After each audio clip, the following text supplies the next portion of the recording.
All right. Yeah, we're good to go. We are live right at this minute, even though we've got an intro counting down. So, so we're just a minute late, but we're definitely, here we go. We're going to go see our faces in 15 seconds.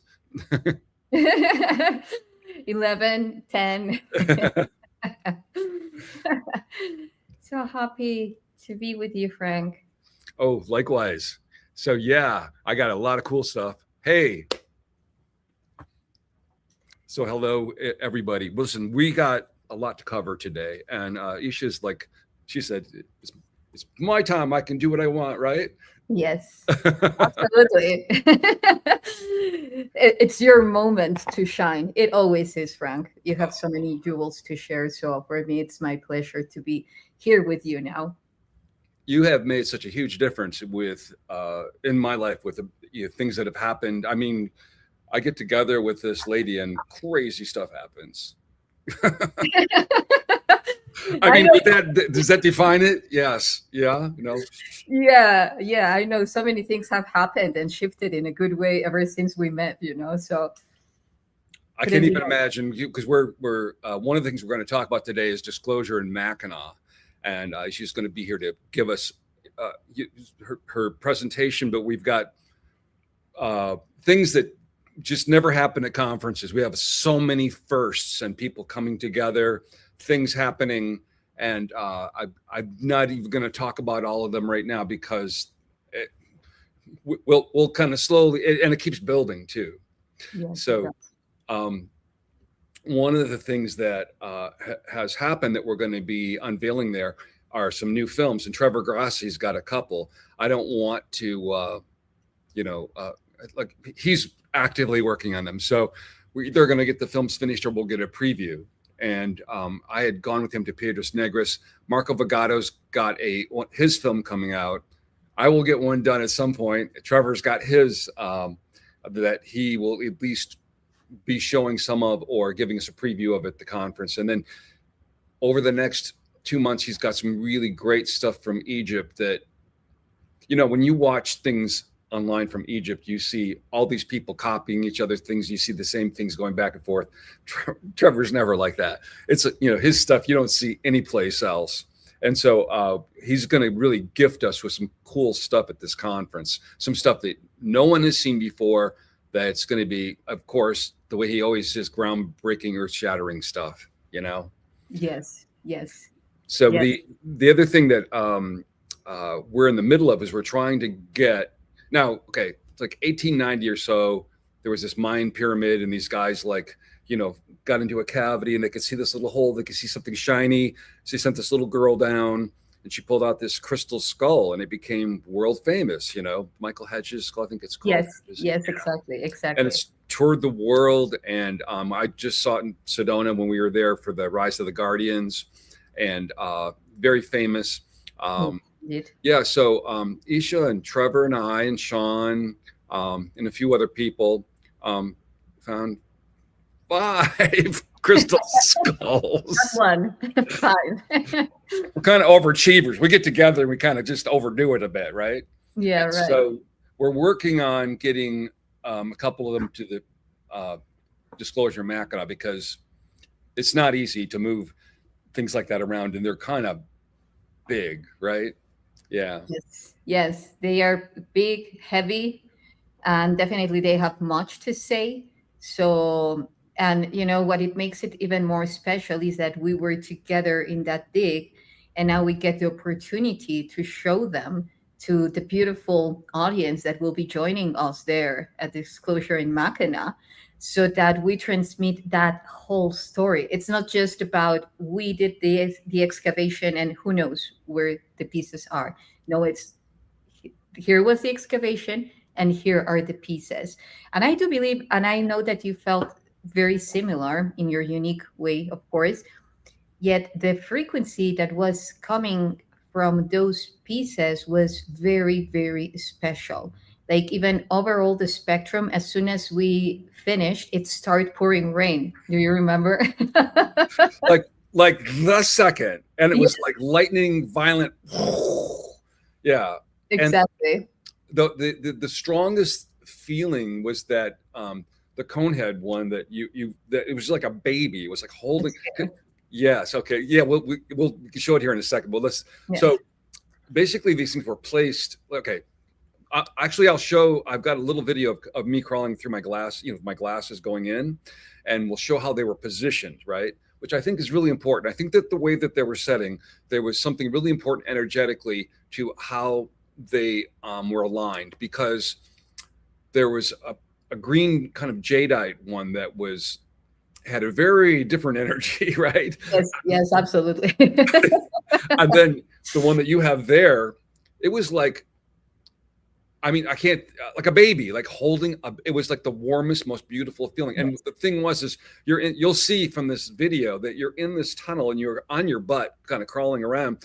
And when you have this thing that weighs like 50 pounds, 60 pounds, and this pure, rose quartz or Of course. crystal, or, and it's heavy. So you're basically kind of scooting, and you got to kind of hug it anyway. And so I had the honor of being the person who would get them into the sunlight for the first time in who knows how many thousands of years. And you were like way deep inside the cave with all the dust and everything, and taking them out of their original position. We kind of took turns, and it was like a fireman thing to kind of hand to the next person to get it out. So Exactly. yeah, so you're going to see, yeah, and if you see comments, because I don't know where to see comments. Oh, actually, if you go to, um, Oh, I see. It says comments on the yeah, right. yeah, There we yeah. go. Oh, there we go. Well, hi, everybody. So yeah, so Yes. I'm going to play the clip right now just to give everybody context of Yes. what it is, but Yes. we'll explain that um, there is so much disinformation about these, and when you look online, when my friends post things, it's just relentless. Now let me just say, because you don't see it from this video, but over top of this was a ruin of a building that could be 150, could be 200 years old, and Exactly. the foundation was like over it with a wall. It would have been impossible to have dug down and put these down here unless you did it 300 years ago, right? And I And was there. I'm sorry. Go for it. Go for it. well, and it would have been really dangerous for us to do this because of the fact that we're in a tunnel with this earth over us. But there was an artificial archway you could see that had been built with this kind of very primitive, or some kind of like mortar that was kind of white and powdery with stones that made like an arch going in. That I don't know that it was apparent until you guys broke through. You should like there was a bunch of rocks, like you get these rock walls, right? And she pulls the rock out, and then this cavity is open behind it, which must have been quite a moment. It was being in a movie, like it brought me to all the times that I was in Egypt, like crawling and finding all these secret entrances, yet they were already, uncovered by whoever it was, but it was already discovered. But this, it was like it was entering somewhere for the first time. And even more, just to give the audience a little bit of intro, I was from the very beginning of the excavation of that land, and as you said, there were the foundations of what could have been 100 years old, even more, house made of volcanic rocks, which was a very consistent form of construction at that time. They would use a lot the volcanic rocks, and then those had to be removed. And not only that, a tree that was replanted and somewhere in the perimeter, close by, but that tree was, well, actually the main root is there, you can still see it, but like part of the branches, because that some trees can actually from a branch can grow themselves again, grow roots and so forth. So all this process was very well taken care of. And you were talking about a tree that its roots have over 100 or 200 years, like a cactus.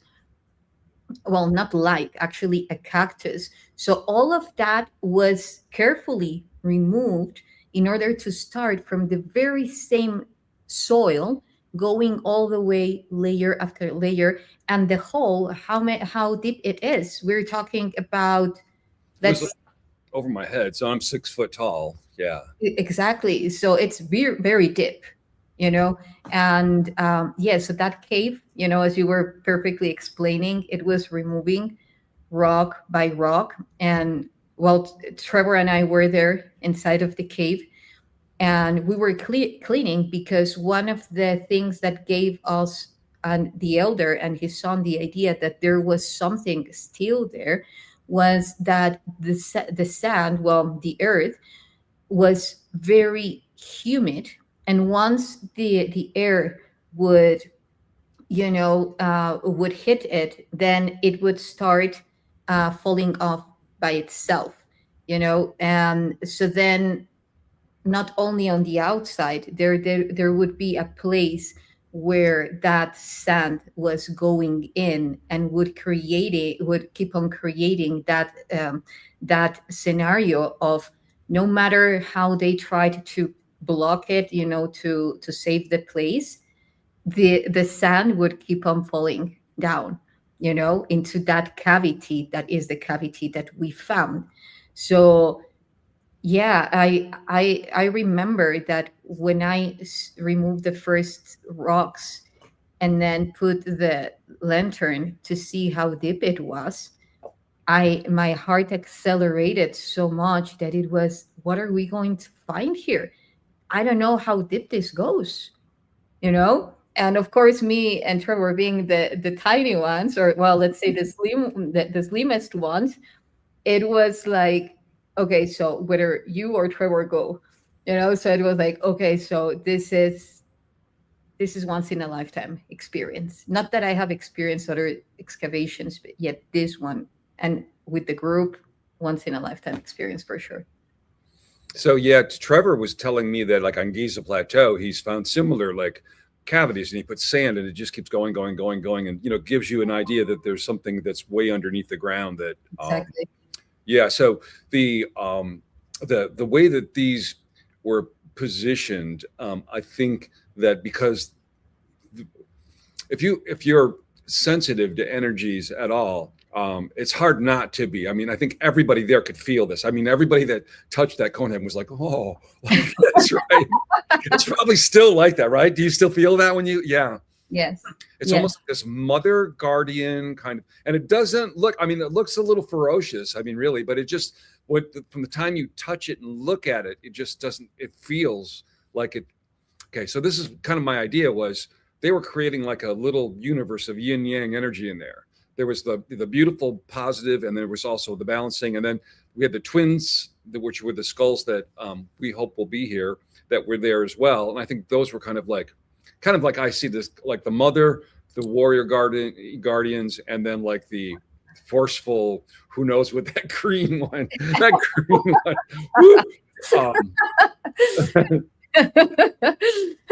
Yeah, that yeah, that was I think that was a huge protector of the field, that if you don't hold the code, it will come and chase you energetically, to say it somehow. Because even we know that each crystal that they chose has a very specific vibration. For instance, the rose quartz is pure love, heart amplification, heart vortex expansion. The two white quartz crystal are more of, like, let's say, neutral. And then the green one, which we find in many other ancient sites, like the jadeite serpentine rock in Turkey, in Hattusa, it's very powerful. It's just bringing in a lot of energy and Yeah, feeling. Yeah, so I think that was very much about it. I think that okay, so we have the benefit of knowing some really high level remote viewers that were kind of connected, and they've helped me when I've been on various expeditions, and this one as well. And what was crazy was, okay, I don't know if anybody I'm still learning about remote viewing. I've been invited, Tony Rodriguez, they've invited me to be trained, but I'm like, oh, yeah, I've got some other stuff I got to do right now. And I want to be an A student, you know, if I'm going to do it. But so in order to, you were with us when we were setting up the codes to send them, which is basically you get a piece of paper and you come up with a number, alphanumeric thing, and you just put intention of the location. You're not actually putting a GPS code on anything, right? We're just like writing this on a piece of paper. We're all thinking of it, and then we send it to them over the internet. Go, this is it, and it went to several different people. This is the craziest proofs of consciousness, you know. So now in this site, there's lots of energy and lots of places in this site that and there's a second location that there's another crystal skull that came out of it at the same time. And so we were specifically asking them because the people there, I mean, we feel like this is a tribute to a being or beings that were in repose there, and maybe not real human, because nothing we've found has looked very human, or it's been masqueraded as human and revealed to not be human, right? So the craziest thing was we were in the middle of, this happens all the time too. I get the stuff from the remote viewer, and then we'll get it after the fact, and we'll go, oh, this is really, they drew the actual like cave. They drew a tree with a vine on it. There was a tree with a vine on it. This is at the other location. I had to move the vine to put my camera up there. Previously, I've got another video we'll show later that they were in Australia. Vicky was like sending me a message. She goes, I see a big square cube kind of rock. And I'm like, okay. And I was like crawling under this thing, you know. And then when I got up, I went, oh, it's a big square cube rock, you know. So anyway, all right. So without further ado, let's let everybody in. Not a lot of people have seen this. This is just, and we have a lot of footage. I still have to get. I'm going to do a film about this. I'm going to, you know, everybody else has their hands full, but I'm going to still get more footage because everybody was very careful. I think Trevor had a 360 camera running a lot. You had cameras running, so I don't have all the angles yet, but this is just what I captured. And this was from these glasses. I just turned it on and crawled in, so you'll kind of see. Yes. Okay, let's see. So excited. Yay. Okay. Wow. Here we go. Okay.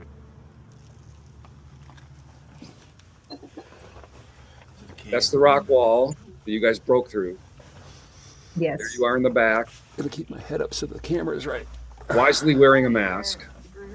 Your ring glows in the dark. Yeah. What is it made of? I don't know, but it has meteorite and dinosaur bone. Oh my goodness. Okay, that's interesting. The way that they're sad. Yes. That green one's right in front. Yeah.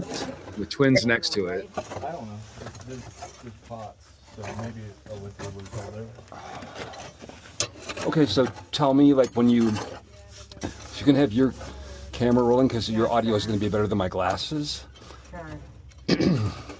It doesn't matter where it points, but I just want to ask you maybe Yeah, can you sure. put it on like point? Is it on 0.5? Like that. This one here. Let me stop it for a second. Do it so it does that. I can't help being a director, sorry. So that tell was me, me. Thank I you know for you had a it. shot of it when you came in, but when you were just for a second, I'm getting that. There's Sean. He's like at the front of it. When you were coming in, right? Did this all have to be pulled out away from it, and then this cavity existed? The cavity existed. There was no rocks here. It was already a chamber. Everything that had to come out was that rock wall that you. So it was a rock wall that was like right here, exactly. and then did it come all the way to here, or did No. it opened here? Yeah, it was. Yeah, from where you have your hand, it had already finished. You know, so You can see the This dome was all over the stuff that top. came out that we stacked up Exactly. there, and then this was all open as a chamber. Exactly, Yes. and you see, like there is all this ancient concrete that they would use in pre-Hispanic times. Like a mortar, yeah. Yeah. Okay, and then and volcanic rock. So I know you captured it, but just everything is sitting just the way it is now. Yes, exactly. I haven't moved anything, absolutely anything. I have just brushed it. Well, I did move this one, but I was with the camera on, to see what it was, because it took a lot of my attention. And look, Yeah, it's my the pendulum same said, "Don't take there. that." So Yeah, I remember. I will always and remember a lot that. of artifacts. This being the one that has It's like a this crystal peyote headrest, button. this Yeah, feathered like a peyote headrest. or lotus, and it has He was the someone very the important in the figure. area. It's very So I important see figure. another one of these Yes. tablets, and this is a round one. Exactly, and And it's the same being, That exactly big. the same being. That's as crazy. the It's a other crystal tablet with the two calcite snakes. tablet with images on But both this sides. is not upside down, which is different to the other one. yes, the orientation. Anyway, so my glasses only go for 3 minutes and then they stop. But yeah, so now you can see just from where it stopped there that there's the two twins sitting next to the big green one, and and then the back is the cone head one that Exactly. YssaH's got. So let's see if let's get us back on the stage. Let's see, we'll go remove from stage. There we go. Okay. So that was exciting, wasn't it? Yeah, it's super exciting. Super And- exciting. More codes coming through. So I'm going to give, since we just saw those, we'll look. The twins were sitting there, and it's hard to appreciate what they look like and how heavy they are and how amazing. Okay, so it's a couple things that when you see these, when I stood back and looked at them without looking at the symbols on them, they were amazingly symmetrical. Now I've got a elongated skull here that's a model, and Drago Reed, he's a very along with being a tattoo artist, he's just an incredible artist. He's done sculptures and things for films and stuff. And when he saw the picture, he said, "Yeah, that's not cast. That was made." And he can tell by the symmetry of it, right? When you looked at these skulls, the symmetry was perfect. Yes. I think that they were probably. This is just in my humble opinion, because from seeing a lot of things, right? They're very, very, very, very old. And I think that the engravings on them might have been done later, because the quality of those, they're beautiful, they're amazing, but it's not the same as this like just pristine symmetry that is on these skulls. I'm going to play the clip of that right now. That's such a huge point, Frank, because it's the same case of the Bugasphere. The Bugasphere was done before, and then the engravings were done later, because they are not that let's say polished or exquisite as the very same Bugasphere. Not that they are not beautiful, they are super beautiful. Well, people seem to think that's a way of debunking. They go, "Oh, it looks like a high school art project. It was scrawled on this Bugasphere," and I'm like, "Okay, so what?" I mean, I've seen that symbol now on dozens, if not at least 100 different artifacts, and, Yes. and one that I've been able to acquire was in somebody's drawer for 40 years. So it was kind of a narrative saying, "Oh, they're all just showing up now and they're being manufactured or whatever." This is from 40 years ago. Exactly. So what happened was this man's father-in-law passed away, and they went through his stuff, and it was a cabinet that had sat there. No one had opened it. And I said, "Okay, I would really like, not that I have official chain of custody or anything, but just because, when you and I are talking about things or I'm talking about things, it gives me a level of confidence about what I'm saying. I don't care if anybody else knows it or not. I know the people involved. They have no reason to lie. They would tell me if it was not the story. Right? Exactly. When someone is lying, or if you have your doubts, you will say, "Okay, we'll see." Yet when there is truth, the frequency reaches out immediately, and I do feel, I also know people that they have had artifacts with that symbol way before the Bugasphere appeared, so, and Like maybe you. like maybe exactly, myself, I translated that code 7 years ago, or more, like around 8 or 9 years ago. So even I remember Stephen Greer telling me, "Oh, you remote viewed that symbol, from those times." So here we can see, some of the carving on it, and it's beautiful. But like I said, like the shapes of these, and I just kind of grabbed it quick, and you can actually see this obsidian orb that is behind it, the black one, which was beautiful. There was there's two places we were digging, and so the smaller crystal skull came from the other area. This has all happened the same day, which was crazy. And then the obsidian ball was like in the other, like was Trevor was dusting it off and got the top of it. He was like, "What the heck?" You know, it's like when you're in this place that no one's been in for thousands of years, and you're moving the dirt off it, and you start seeing that shiny, beautiful ball, right? And then this tablet on the right, which we hope will be in Mackinaw, has carvings on both sides, and all of these, if you put a light under them, you know, it shines through. They're translucent, and it's really striking. I do have some video elsewhere of that, but now it's kind of deceiving because you see our hands by it, that tablet, but it is big and it's thick and it's heavy and it's fragile too. I don't even know how they could have even carved it without breaking that, you know, fracturing it. So, and it was in a very strategic point as well, because Trevor and I know that when you went into the cave, we were reading that it was placed connecting to a deeper layer, and even if you see the engraving that it has, it's like a Stargate, and this figure that we see in the disc next to the tablet is in both of them. In the cave, the first one, it was found upside down, and in the cave that you just see the video from, it was placed normally, you know, like facing to the north. Well, his head or her head actually, because it's a feminine being facing to the north. So would you say, Frank, that a lot of the things that were placed in this cave were connecting to a feminine being due to the rose quartz crystal and the energy coming from the cone head, and then this disc with this feminine form and the peyote? What do you think? Okay, so this is a really good question because I've been thinking about this a lot, and the objects that are found in there seem to be like, okay, this is the third dig that I've been in this location on. Okay.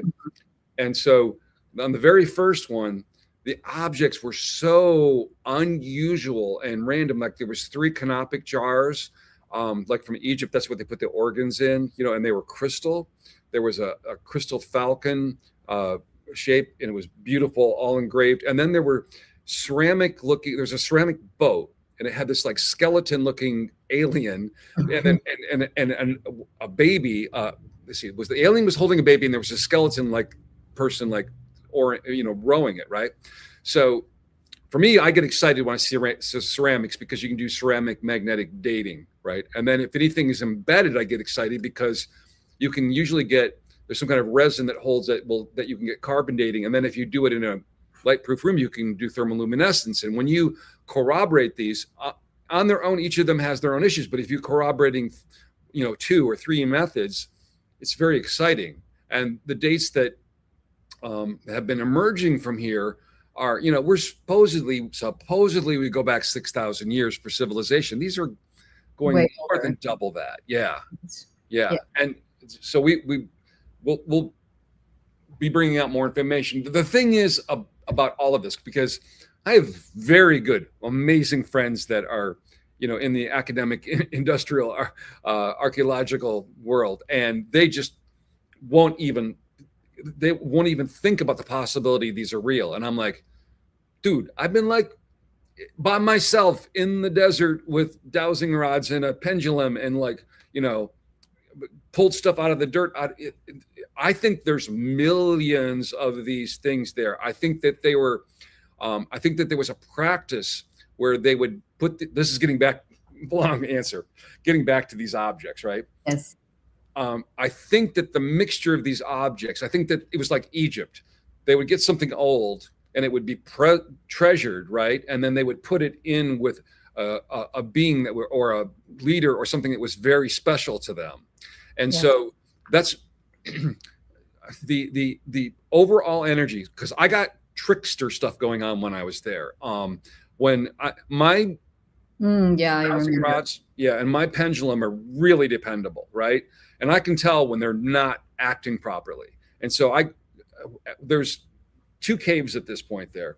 So the first cave I had crawled in after that was where we pulled up the smaller crystal skull, that big tablet there, and a lot of stuff has come out of there. In fact, I'll show. We can show that trailer that I did that gives more information about that. Yes. And anomalous things that happened in there, which were like something out of a movie, you know, and like you wonder where the stuff from movies comes from. And when we see this, we're like, oh, okay, right.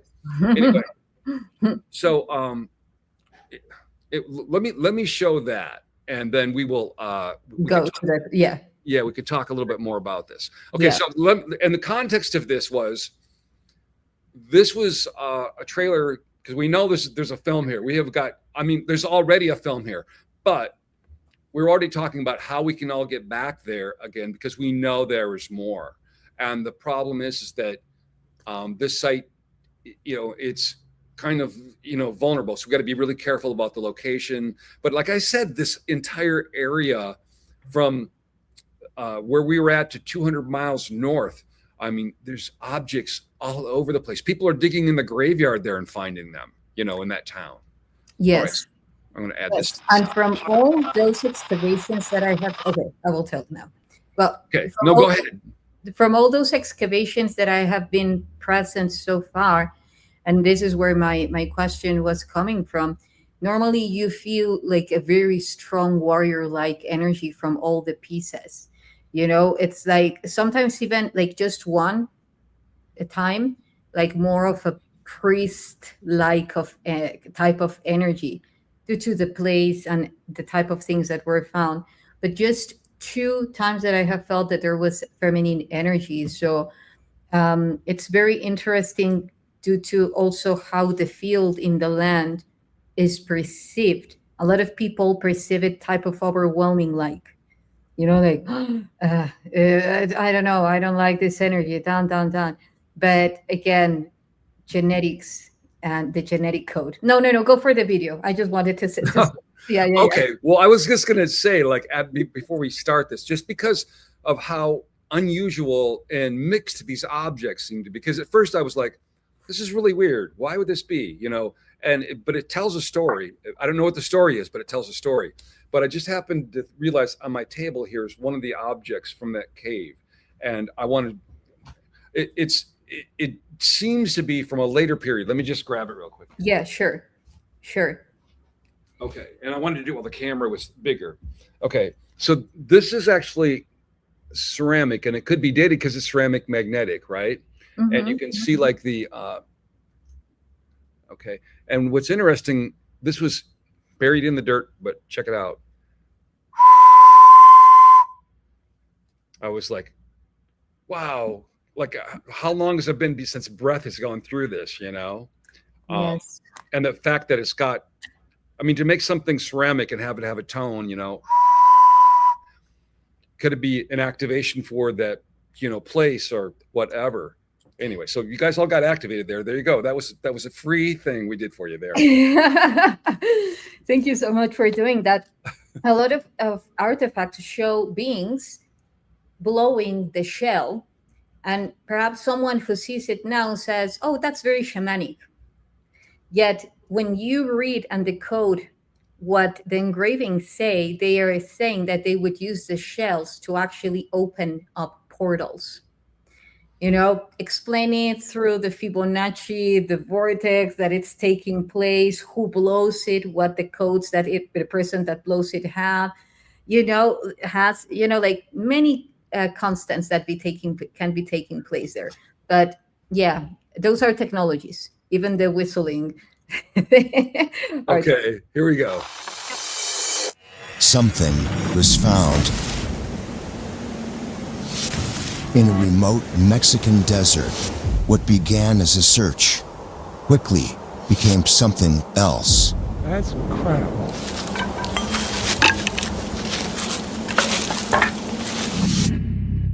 Buried beneath the surface, objects. Oh, why did it stop? Okay, so I did it from my computer so it wouldn't do this, but okay, it's going to misbehave. We'll try it again here. Sure. Well, we presented that at the Rise of the Guardians. Yeah, so this is actually it's not really public yet. It's been kind of shown at that event, and Yes. then and everybody's seeing it now. Hopefully, they'll see it now. All right. Here, Yes. let me. Wonder why it's coming right off of this. We can try it we'll try it from another location here. I got to also have it on a. I put it in 2 locations just in case I would have a problem. That's being a good master of illusion. You always have a second option already ahead. Yeah, yeah. Yeah, we showed it at the Rise of the Guardians conference, and we will have it more after this shown. Something was found in a remote Mexican desert. What began as a search quickly became something else. That's incredible.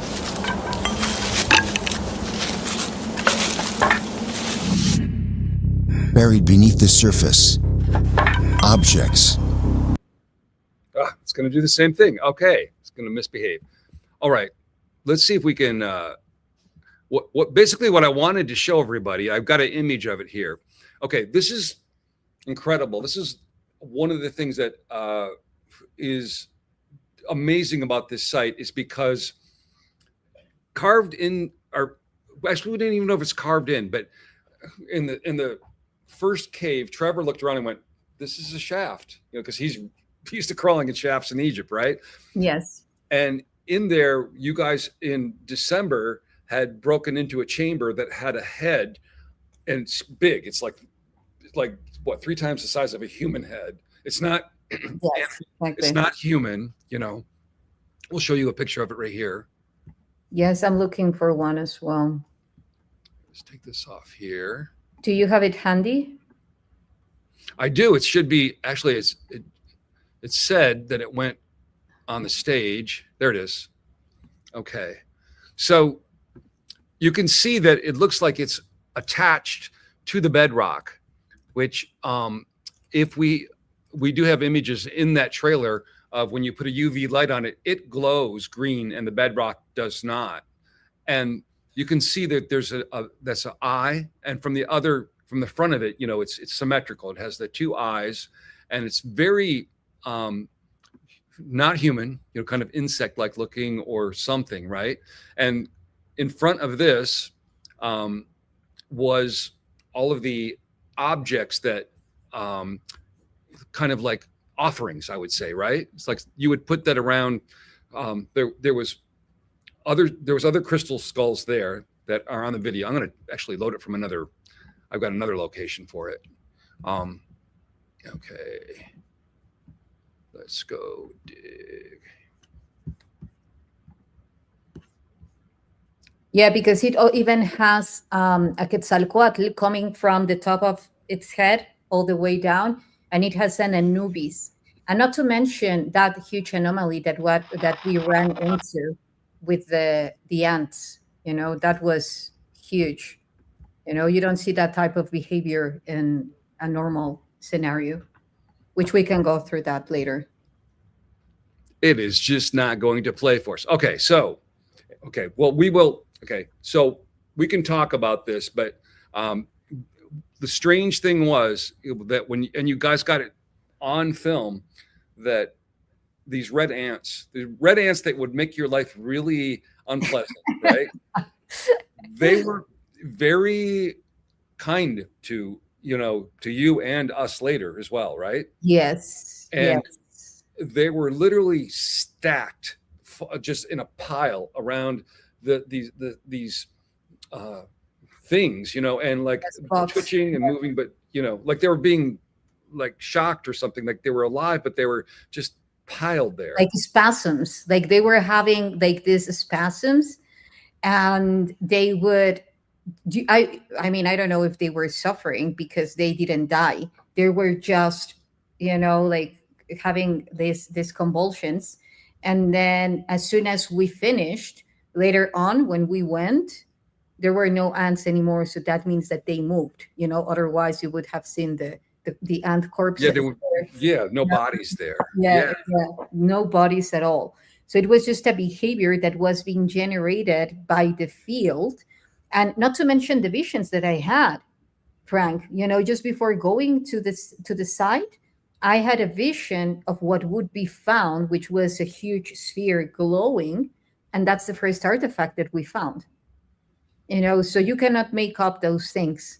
There are ways of communication from highly advanced forms of consciousnesses that really want us to discover those places.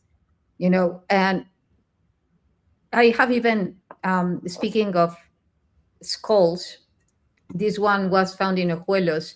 I don't know if you want me to show it, but it's as I showed it in the webinar with Emery. Yes. Yeah. Well, yes, especially because I love that skull. It's like just to see it, like, is okay. Let's put you back on the stage here. Okay. All right. Because for those ones that are new to this, there are many type of findings. There are things that are, there are things that aren't, like in every field of our reality. Yet there are things that are undeniable, such as in this case, well, you will have your own thoughts. You can think. I'm just going to like express to everybody that you should have some gratitude, because just even looking at a photograph of, these things is powerful, and these things have not, they're not really publicly known. It's not shared a lot. We're trying to be guardians of these and use them in the proper way that they were meant. Go ahead. You can you? Yeah, you just need to add it to the page. Oh, I'm in charge. Yeah. Here we go. Yeah. Okay, so this is a skull that was found. It has already been tested, so it's legit. And you will see the size of it.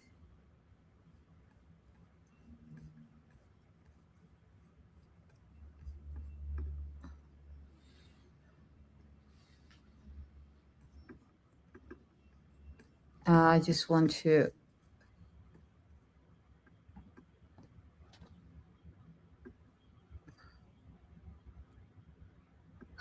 Interesting. Okay, so, yeah, I know. You know what? We don't care. With words, we'll tell you what's going on if we have to. Yes, but you will see here. Let me just okay, what's going on here?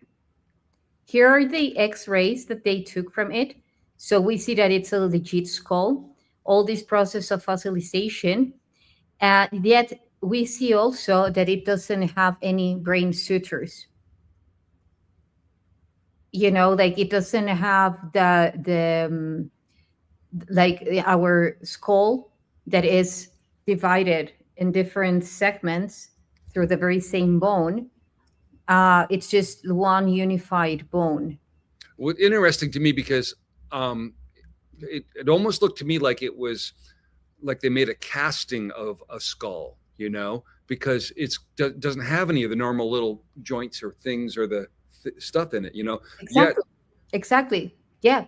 Yeah, this is what I'm talking about. It doesn't have like that separation between bones put together like our brain. It doesn't have any brain sutures. So, like skull sutures here, and the way that the brain has, it's definitely abnormal. It's like so flat. Is that the back, or are we looking at the front of the? Okay, back. Because this looks like another one that I can't really share publicly right now, but it has those two things in the back, and it's different. It's much different than this, but it's not big, right? And there's like the eyes are so big that there's no room for a brain inside of it for the orbs of the eyes, but there's two ports like that coming out of the back, and I think that these beings had their brain was on a big something that wasn't preserved through time, like a big sack of tissue or something off the back. I mean, I could be wrong about that one. The other one that I have just reminds me of that. So. Okay.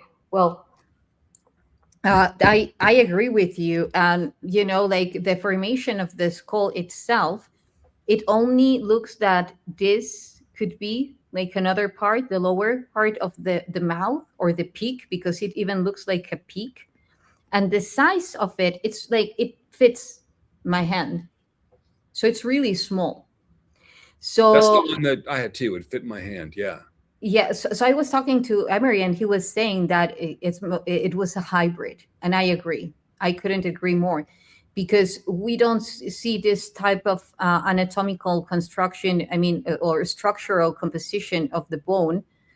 You know, all the bones that we find here are they are pieces that are put together, mainly in the upper part. Even the skulls that they have found in Paracas, they have the sutures above, but here it doesn't. It's like just flat, like put together. So it's very much showing all the consistencies for it to be a hybrid.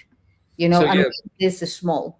I just want to mention when Isha says Emery, who it's Emery Smith, who's like basically you find something that looks like it's not a human, you talk to Emery, right? Yeah, He's, exactly. he's the It's guy. the man to go for sure. Yeah, no, he was like, oh, yeah, spot Yeah, on. I Spot gave on. him some of my personal X files of some things that the thing is okay. Let me explain too. It's like you're in an area where there's like not a lot going on, and there's a lot of criminals and robbers and things, and these things have value. But they don't place a value on them because, like, if it's not Jesus or Mary, they're not. They don't think it's a big deal, and they'll put it on eBay or sell it or whatever, right? And Yes. so if somebody but there is an understanding among some of the people there how important these are and how critical they are. But it doesn't mean somebody wouldn't rob them to take them. I've had, Mark Russell's been robbed at gunpoint of a lot of his artifacts, and Wow. so that's why I'm really careful. Like I've got a video of a skull in my hand, but until I can block the entire background so nobody can say, "Oh, I know whose table that is," I'll go to their house and whatever. Um, Yes. I'm Yes. not going to feel comfortable because it's a big level of trust when you get shown these things by the people that are there. Yes. Yes. And the elder is doing an amazing job. Like, you saw him. You have been with him a couple of times, and he's so ready to go fully into this disclosure, because I feel this is a mission for all of us. It's not easy, yet we are here. We are grateful. We enjoy it, because the level of love that encodes an expansion of your consciousness that you reach just by interacting with these artifacts is it worth it.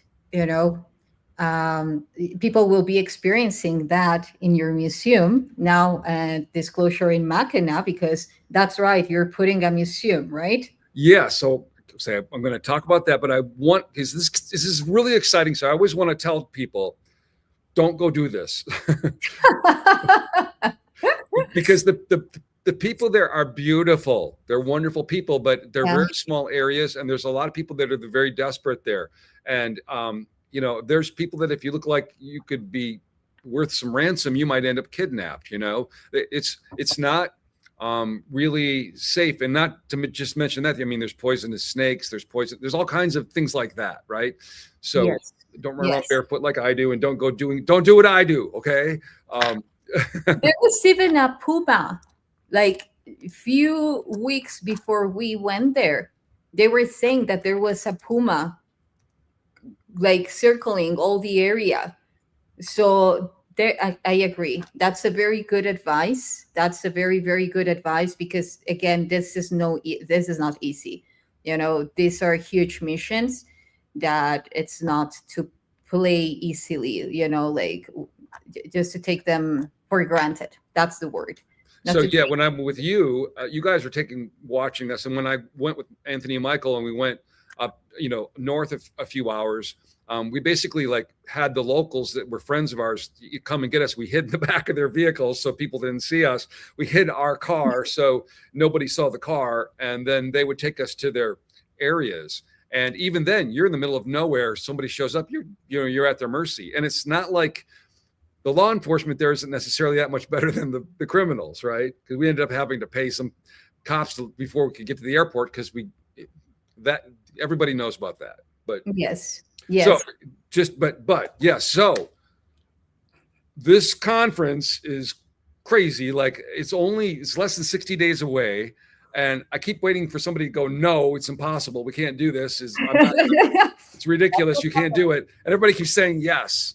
And it's like I got to go to a lot of conferences, and I can't believe what we got going on. This is crazy. What's coming, and what's going on. I mean, we're bringing these artifacts no one has seen from Mexico, from this amazing find, right? And then I've got that film done. I'm hoping to have my Coral Castle film done to debut. Trevor's got some stuff that I'm not even going to prompt you on, but I mean, his stuff is crazy, right? And then we've got our speakers, we've got experts that have been working with these artifacts for years along, with the several of us were on this dig to be able to talk about it.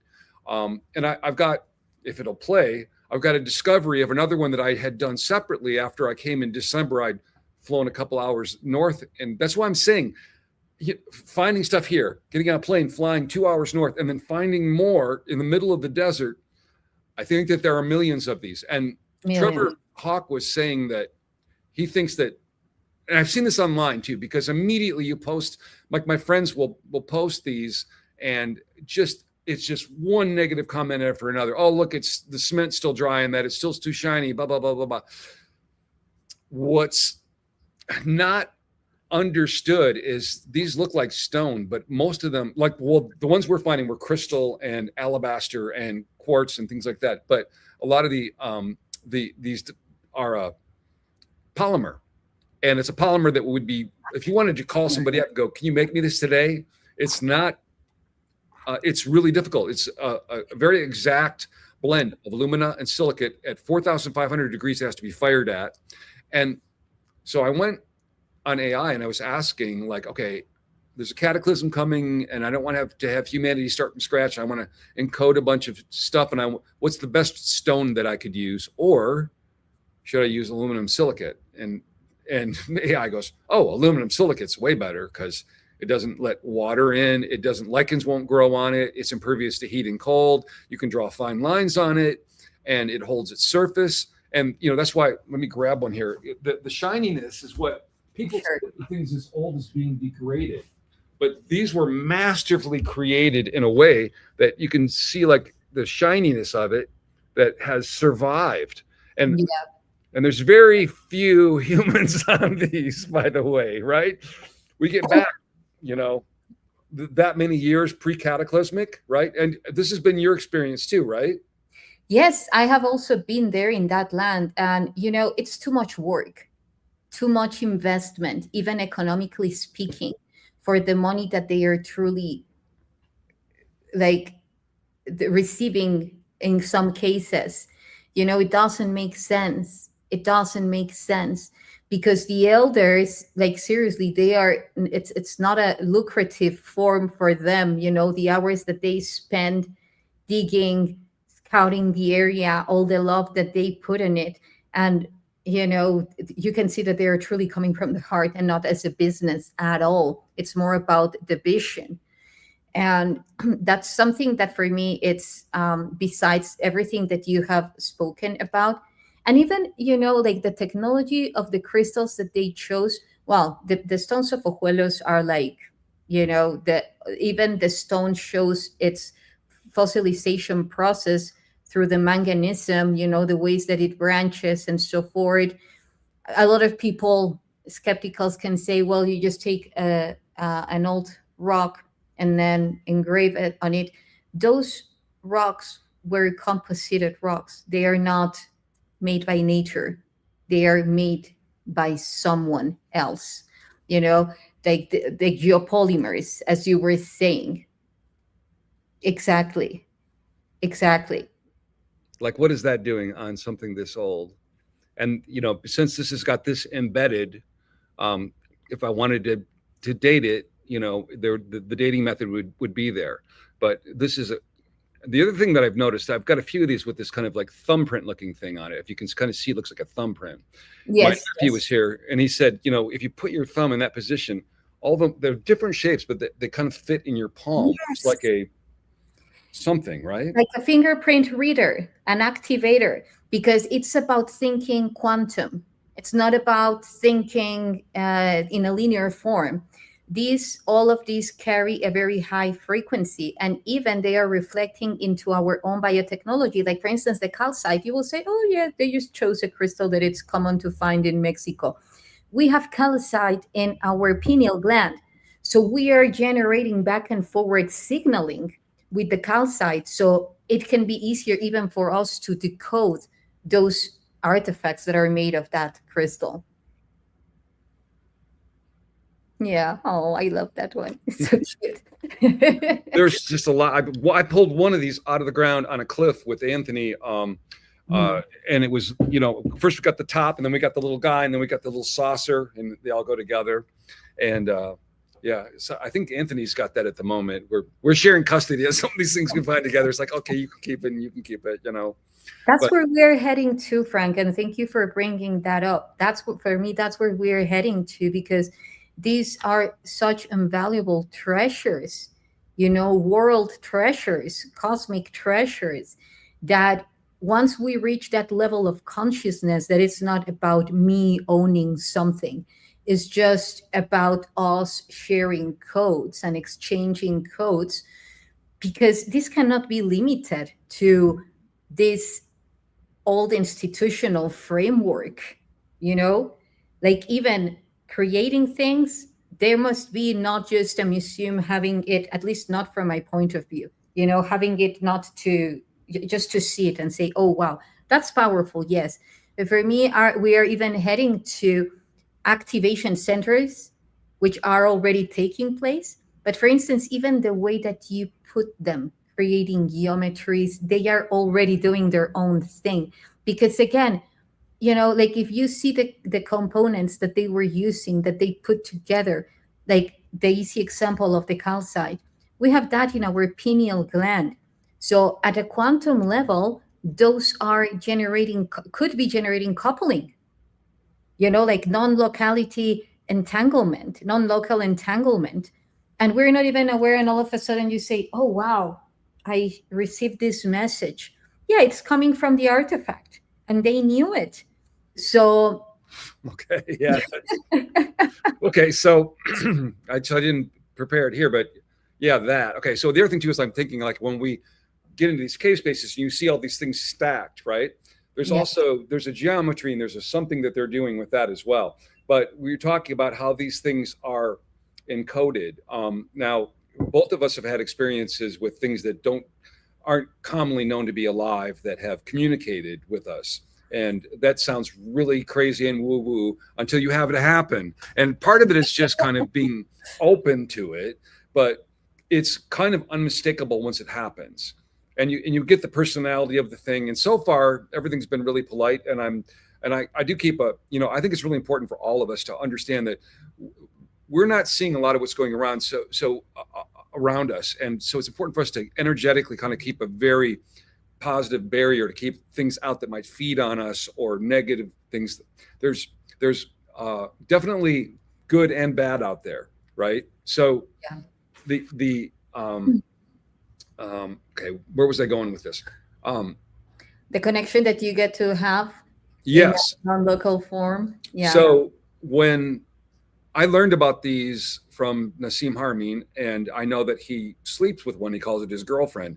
And I had run into his significant other, and I said, does he still sleep with that? And this is 2 years after that. And she goes, yeah, right. So when some artifacts came into my life, I kind of just set them down, and I said, okay, you guys can tell me things if you want.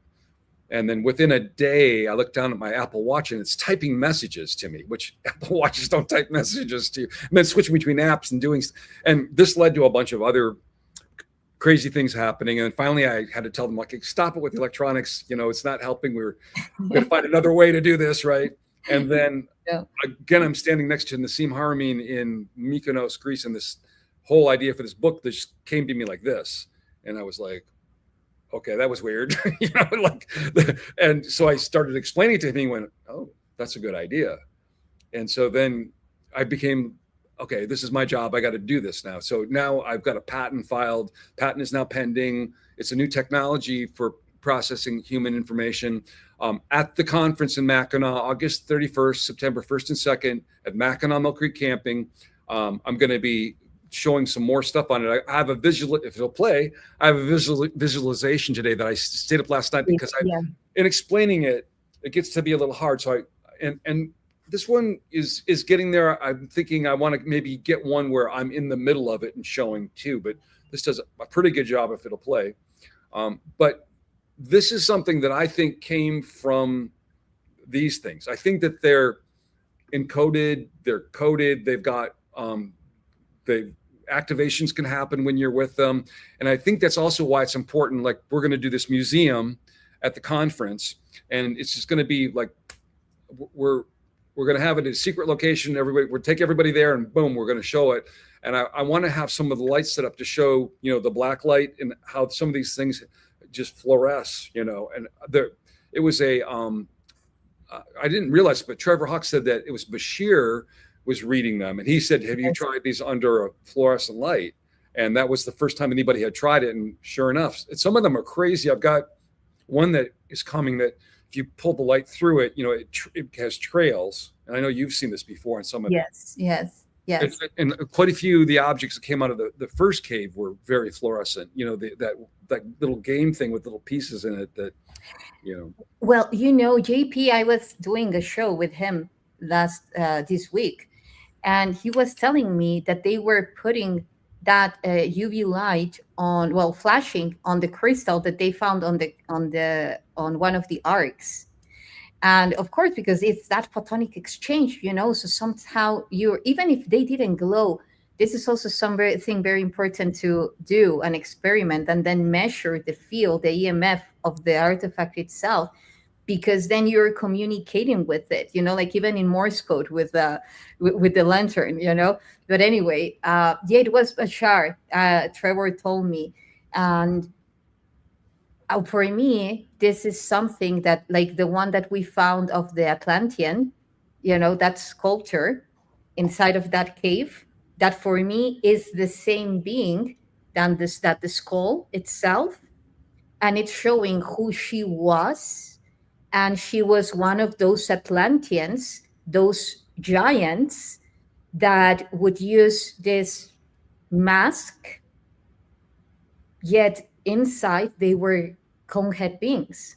And if we follow exactly what the story of that sculptor is telling us, most likely they would also generate their own light. By means of this, they would glow. Because for me, that's what they are also they're emulating, showing that. Exactly. Yeah. And there's so much writings talking about the illuminated ones, the glowing, or there's a lot of different words for it.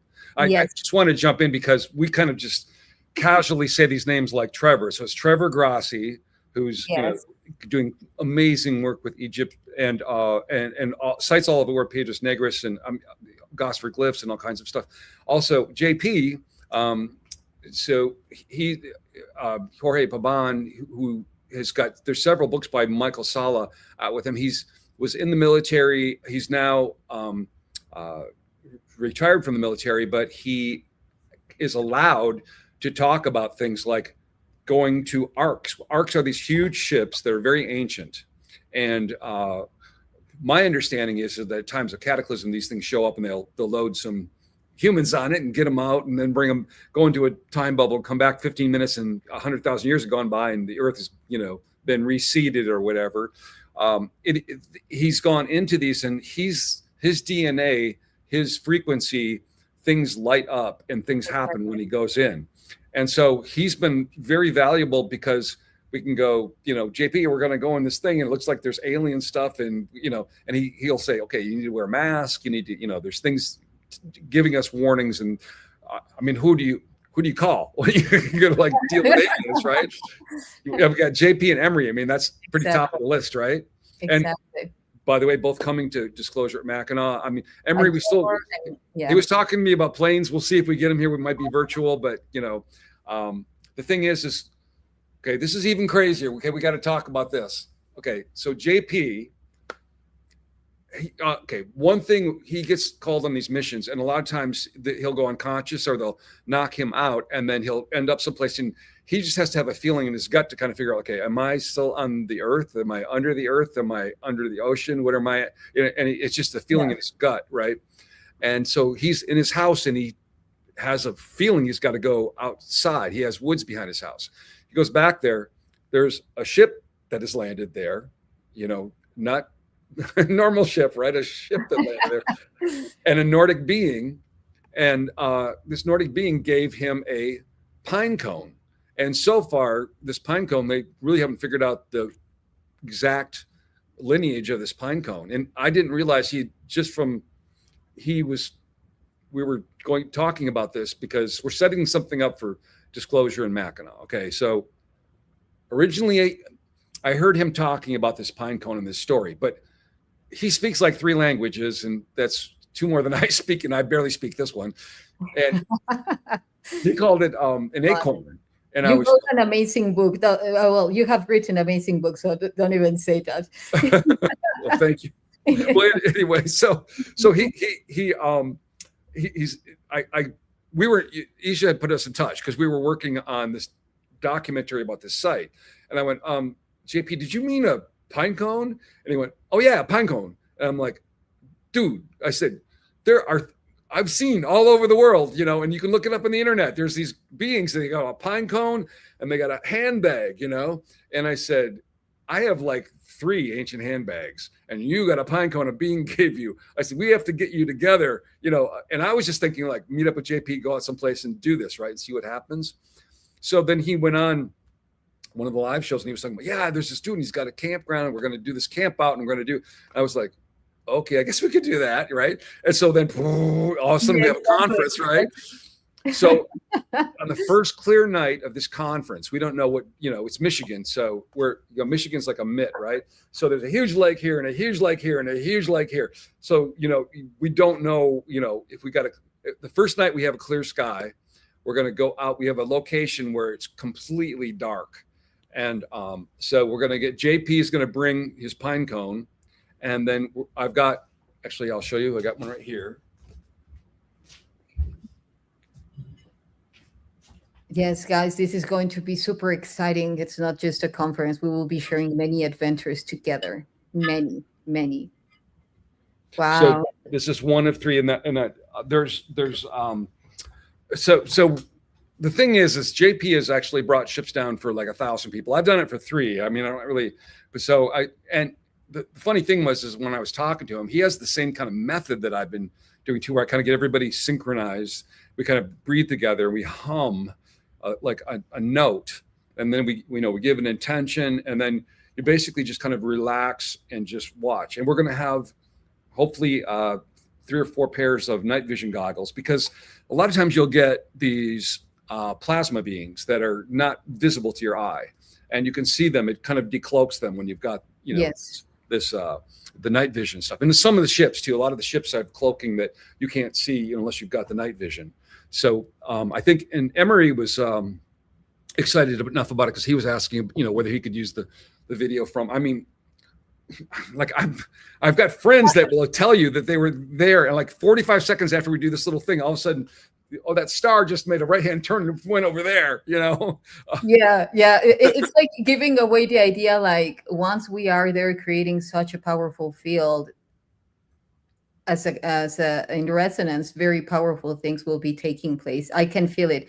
And just to give a little bit of a hint to the beautiful audience, when we were having those talks with JP, and whether all of a sudden, it's like when you made it sound like when someone asks you if something is going to take place, and all of a sudden when you look at it, everything has been put together, and then you say, what just happened?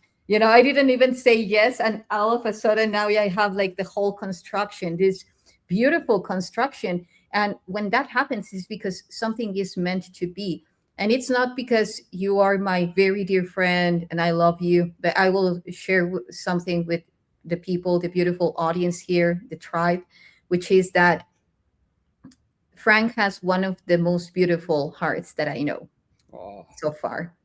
So the fact that he's hosting this event, it's very profound. Very profound because whoever joins us not only will be, expanding their consciousness because of all the seeds that we all together will be planting, yet also because it's a soul calling. So if you're feeling the calling, come with us because very important things will be taking place. This is not, again, just about the conference. It's about many events that will be taking place there. So you will be receiving upgrades in many ways. And also, you will be planting your own seeds for the next stages of human evolution, because that is a calling from whom, what I feel, even from the very same galactics that are bringing us all together. Because even the speakers, I am honored. Thank you, Frank, for bringing me to speak. thank you. Like the whole lineup, Frank himself, of course, Emery Smith, Trevor Grazi, JP, Trevor Hockey, Scott uh, Walter. Skull Walter, Nikiana Jones, like all these super powerful, powerful beings gathered together. And of course, you who is joining us watching this, we're creating a powerhouse for sure. So be prepared in a good way. It's interesting that you said seed several times there, because JP was saying to me he feels like he needs to plant a seed from this pine cone here in Mackinaw. And I was like, okay, so because I was looking at it, it's a very strange pine cone, because I've Yes. seen a lot of pine cones. I've seen the ones in Sequoia. I've Uh-huh. seen the jack pine. They're kind of like very sealed up, and they have to have a fire to open up, And this was kind of like in between. It's got these little, things in it. And I said, And it glows. it It glows. glows. Okay, I didn't know that. Okay, that's amazing. In Right? the video he shows, and you can see how it has a very specific reflection. He said that when the being gave it to him, he had this look like, here, motherfucker, like, check this out. Some shit's gonna go down, So, and it was just like something, one, two. I mean, I look out the window, I got huge pine trees out there. So the thing is like Sequoia, from that family, if it is, they're big, they're really big. This is like smaller. It's like this, right? Because I'm like, okay, because he's got a few seeds from it. I'm like, I would feel really bad if you plant like the only seed and it doesn't like grow here, right? So he's got a few of them. So I said, let's just plant one, okay? Like, I'll say a prayer, and if it's supposed to grow here, it will, Yeah, it will for sure. It will. Yeah, yeah. I mean, I wouldn't be surprised if there would be an arc or a very specific technology underneath Mackinaw. When you showed the trailer and the images of the place, I said, whoa. We know that seashores, they are very powerful. There is a lot going on there. And I'm pretty sure that you wouldn't have chosen that place to live if hadn't it been powerful. So there you go. Drago Reed, like years ago, he's asked me, he said, if you checked, underground, I said, well, the thing was, is like there was a glacier that was 2 miles high over top, kind of crushing everything during Younger Dryas, right? But it doesn't mean that there isn't things underneath. And actually, the secret spot we're going to go to for the Skywatch, my brothers and I have 310 acres there, and it used to be a military base during World War II, which is always the thing, right? Because they picked those Of spots. course. And it's now a beautiful, wooded, beautiful area. But yeah. So With that, you said everything, because they knew they were pretty spot on when they chose their places. They had communication with the galactics, actually. So, yeah. Yep. So Yeah. So I'm going to have all these really sensitive people and this stuff going on that location. It will be very interesting. So I can't really even, I mean, I don't feel like you can understand how incredible this event is. Like, I mean, right now my brother has a like today has a festival going on. It's sold out, thousands of people. It's not like I need attention or I need to do something for my like I got stuff going on, you know. I got a thing, you know. I have a bit of an empire here, right? So I don't need to get anybody's attention. I had celebrity in 1980. I was a pop singer. It's like not a thing for me. I wasn't really happy about having to kind of go out and start talking about things and representing things, but it's kind of got the universe went, okay, nope, got to do this now. Go on, you know, right? So, but I, you know, it's been very nice because I happen to in this space. It's very easy for people to become very arrogant and egotistical because you end up with a lot of knowledge that our people don't have. And the biggest thing that I try to do is explain to people like, this isn't about me, right? This is about everybody's awakening, right? And so my spot over here is different than your spot over here. Your spot has to do something else. So I can't tell you what to do. I can tell you what I did or give you ideas on how to develop your vision and all that stuff. But anyway, so I want to jump into my book because Please. I want to know about your book. I will be having my own copy signed by you, which is super exciting. And seriously, I can't wait to read it. You know, well, you will be blowing my mind and putting a lot of things together. So the thing about this, it's not just like a book, right? What it is okay. I literally, this book will, in writing this, God, there's so many things to say. From ancient languages, I learned that our language today is nothing like the ancient languages were, and they were stomped out. They burned people at the stake to stop those ancient languages because they made us think in a whole different way. Our language today is like this thin line, and everything in our knowledge structure is a thin line. It's true, it's false, it's right, it's wrong, it's debunked, or it's an anomaly, right? And it doesn't fit on there. It gets pushed aside, it gets lost, and it's a control system. And it's been here since the beginning of recorded history, and it's on purpose. Okay. I mean, I just 3 days ago, a woman got a hold of me, drove hours to come and see me. And after a couple hours of like getting to know me, trusted me with some information that I've heard from other people, but to have somebody across from you, seeing the trauma in their face of what they've gone through and telling them you directly about this. She's a Montauk survivor. And, and she had had several, okay, if you're a woman and you've ever been pregnant, even if it's only been for 2 months and you lose the baby, it's like, it's labor and everything is very serious. You know, you feel it. She'd been pregnant twice and then the babies were just gone and nothing happened. Right. And then she had a person come into her life who ended up not being a person that she saw transform.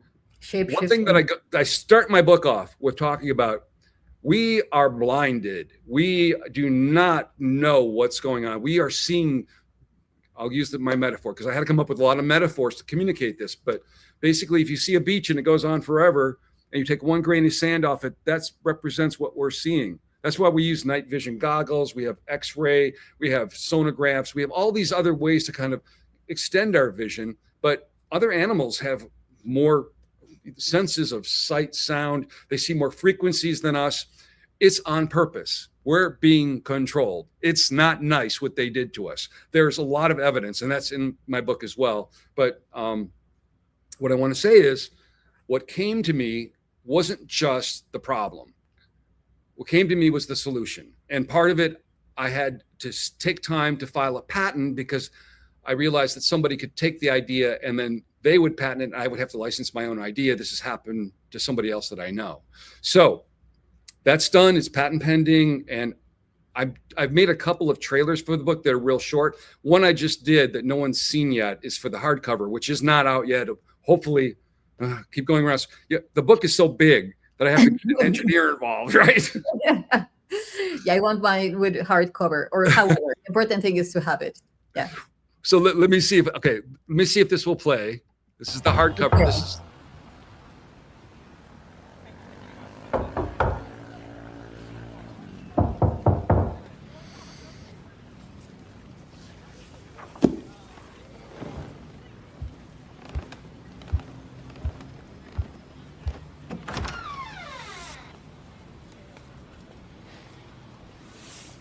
Come with us. Come with us. Come with us. Okay.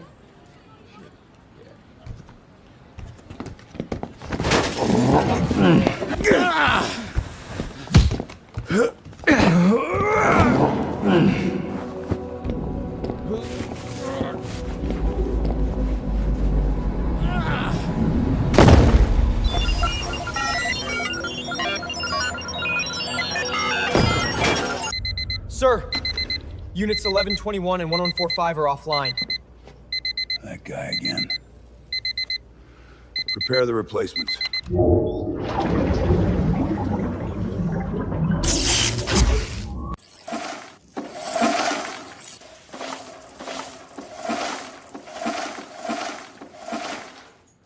Again? Saving civilization, cracking open reality beyond the mainstream veil. Now available in softcover, Kindle, and hardcover. 655 pages of suppressed history, forbidden questions and reality-shattering evidence, and doubles as a home protection device. okay. So that's not how you had to. Thank you. I love it. Yeah. I'm so happy because you are one of the few people that I have found so far that sees reality in that way. And then it's the same way that I see it, like being capable to see how all this holographic field works and how to go beyond that. So thank you for bringing that into a book among all the jewels that the book has, which are many, but the way of helping people remember how to own your reality. I mean, but better than me, why don't you tell a little bit to our audience, what will they be finding throughout your book, which is unique but yet overall? So I originally was thinking of all the people that I know. I have like 100 employees, and everything here is, no one knows anything about the crazy stuff that you and I have seen and that we know, and about how the universe really works, which is really shocking when you find out how different it is from what we've been told. And it's a little enraging too, because you realize how much better when you meet human beings, when you travel like I have and all the continents, you see people who have nothing and they're willing to share their last piece of bread with you, and they're so beautiful, like they feel like warm, like they're your brother. Human beings are amazing. And the fact that we're put under stress, and the things that have been done to us to make us, we're fed on by these things. And I won't get into that for a minute. But so the book I wrote with things that people could look up, and it's like when you stack them on top of each other, it gets to be like, because I could write about the crazy stuff that happened to me. It's hard for people to believe, right? Like we were talking about the holographic, nature of the universe. And I've got a story about losing a ring in the Nile and having it. I did a thing to go back in time that Nassim had taught me, and to make it come back into my reality and change it. And it appeared in a friend's house in Hollywood on his couch that I had not been to. And I have a video about that, but no one would believe that, right? But I've got a lot of things in there, scientifically provable, peer-reviewed things that you can look up. And they seem like, until you really realize how amazing there. Like even like the placebo effect, which sounds so boring, but if you look into the placebo, and there's a lot of work done on the placebo effect.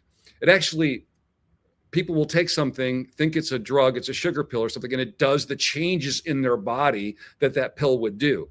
That's how powerful our consciousness is. It goes way beyond that, you know. So I've got a lot of those proofs. And then I also give lists to help awaken people too, because one of the best things is, you know, you get stuck with me for a minute, and I'm going to tell you some shit, you know. I'm going to like try to wake you up, right? And I'm up for a challenge, right? So every Uber driver, they're asking for my number, you know what's going on, you know. And one of my tricks is, and I talk about this in the book, is I give them a list of just Mandela effects, right? And with Mandela effects, you can give one, and it goes by and goes by, and then when you hit a certain one, they go, "Wait a minute," you know. Mirror on the wall is what I remember. I don't remember magic mirror. That's, you know, that's not right at all. Whatever it is, you'll hit one of those. Boom, that's your crack. And you know, once that starts, it's like it's a ripple, and it keeps exactly. Yeah. And so, as I build my case in the book, I basically show how powerful consciousness is. Then I show why we're controlled, what that happens. There's a couple things, two things I want to talk about: faith and the secret. So if I forget what I'm talking about, help me remember. Yeah. Okay. I have it on here. Okay. Faith, that word faith, get rid of that word faith. It's bullshit. It's basically there to trick us. The meaning is basically, it should be knowing, right? You know it. So it's not like, oh, please give me this. I would like to have this. That would be great if I could get this. I'm so great. I would really. No, you know you're going to have it. Exactly. You know it. And the thing is also is that you've got the book, The Secret, talks about, you know, cleaning up your thoughts and basically, you know, not defeating yourself with it. But what's really important is it's not just you. There's a field. Everybody else is creating a field too. And that's why there's the news, there's celebrity, there's these big sports things. It's basically to control your attention and consciousness for the good of somebody else, right? To regain our agency, we need to understand how powerful our consciousness is. We need to get together with people that also understand, and we need to because it will literally change the fabric of reality. You can change I changed a ring that was in the Nile. I changed the past. It ended up in Hollywood, right? This is how powerful it is. And I'm walking you through it in this book, but when we get to the end, let me see if this will play. I just did this last night for you guys. This is a world premiere for sure. Okay, so this is along with explaining this, and Isha is like in the same position I am, where you get a download of something, and we talk about codes, and we talk about what it can be an extremely complex idea, but you just see it clearly. And when this concept came to me of what you're going to see here, I didn't realize I tried to speak it out loud, that it takes some talent to communicate it. Because the first person I talked to was Nassim Haramein, and he's a freaking genius. He knew immediately what I was saying, right? Then the second person I said to was William Brown, who works with him, who's so smart he doesn't barely talk human, you know. And he just saw the whole thing in 3D and started using it in the conversation. And I was like, oh man, now I know I got to do this, you know. And so then it took some time to kind of work. And then when you go to file a patent on something like this, you've got to work out the math and all the things that have to do with it. So I'm going to give you just a little preamble, but basically everything right now is like this. It fits on a line. And what I'm proposing is a new structure, which basically is one of the ubiquitous most, everything in the universe is toroidal. And sometimes they're double toroids feeding into each other. The universe itself is looking to be toroids. And so I'm like, why wouldn't knowledge? I don't know. I don't know how this happened. I do know how part of this happened. I got to know people like Trevor Grassi, Muhammad Ibrahim, Nassim Haramein. I mean, the list goes on. And these people had amazing findings. They had proof. They had of stuff that did not fit the narrative. I'm like, what is going on? How come nobody's paying attention? How these artifacts, right? Why is there so much disbelief? And the programming is so strong. anyway, so I think that was feeding around in there, and this just kind of popped out. And so basically what we try to do with science is we try to pretend that we're not biased. We have unbiased. The fact that we're this sack of water going around missing everything, we're blind and deaf to everything going around us. We're arrogant. We think we know what's going on. We cannot help but have biases. And the thing is that's a power. A bias doesn't have to be a negative thing. To pretend that we are unbiased is the worst thing we can do. We can use the biases as a way to process information. So built into this structure of knowledge are biases. And because you take artificial intelligence is just innately full of all the control structures because that's where it came from. That's what it's programmed by. But this structure kind of only, you can use AI to help find the relationships and to relate things together. You don't have to use it for the information. What happens is it self-assembles the information in a way that can be personal to you. What's important to me, what I give weight to. There's going to be a discussion of weight here. Like how much weight do you give somebody's opinion or a study, right? A big part of my book talks about this huge problem with science, the replication crisis, where they basically have been writing papers on top of papers to get another publisher, another tweak on this paper, and nothing's replicated. We have all this like BS in science that isn't even true because of the way that academia works. So this structure, you can visually, you could take complicated things that are confusing, like the whole thing of COVID and September 11, you put it in, and it's not like it's a truth machine, but what you see is it assembles things in a way that you're like, oh, anyway, I want to stop being vague. And I want to see if this helps a little bit. I know I probably need to do maybe a couple more visualizations of this, but this, number one, let's see if it'll play. And number two, we'll see how well it comes across. This is really fresh. So, okay, here we go. Reality is not linear or controlled. It's moving, dynamic, and interconnected. Any structure meant to hold knowledge about reality has to share those qualities. Every idea begins here, at the outer edge, not because it's wrong, only because it's new and not yet tested. Nothing is turned away. Every node, however faint, is allowed to exist. Every claim that enters the system becomes a node. Every connection is a vote, cast not by authority, but by independent, unaffiliated confirmation. As independent evidence accumulates, the connections strengthen, and the idea is pulled inward, not because somebody approved it, but because the evidence itself has weight. Nothing here is ever deleted. Ideas that lose support don't disappear. They simply drift back, outward, dimmer, but still present, preserved as scaffolding, in case new evidence one day proves them right again, or perhaps they become valuable in some other unforeseen circumstance. Bias is not hidden here. It's a tool. Slide the lens, and the same evidence rearranges itself into a different shape. Nothing is destroyed, and nothing is stored twice. You are only changing how you choose to look. Watch what happens when you turn that lens on a single mystery. The Great Pyramid. An archaeologist, an engineer, and a mystic each bring their own bias. None of them are deleted from the record. Each reveals something the others miss. Some ideas wait decades at the edge before the world catches up. The structure doesn't rush them, and it doesn't punish them for waiting. It simply keeps them lit and records every new piece of evidence from the moment it arrives.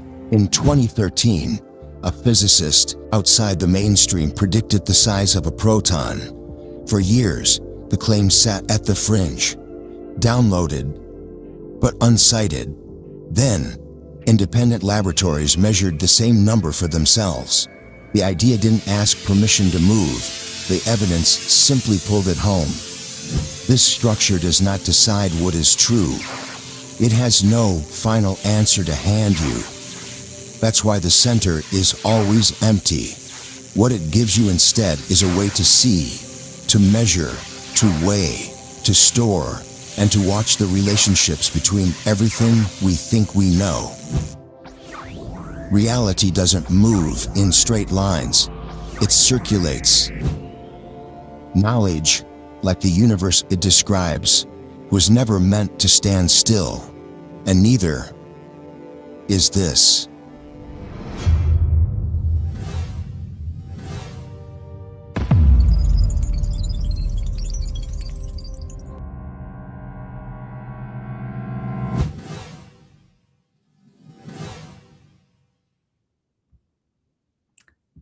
Absolutely wonderful. It's crazy. Well, crazy. I was giving an online course before our meeting today, and I was talking about acknowledging and embodying source consciousness, like the source is about behaving as such. And source doesn't say, oh, this is a waste of energy. The source transforms it on its own behalf, because that's source of life or life. So I love how you express it, because for me, when we're talking about unified consciousness or the unified field, we really need to step up into what that truly is.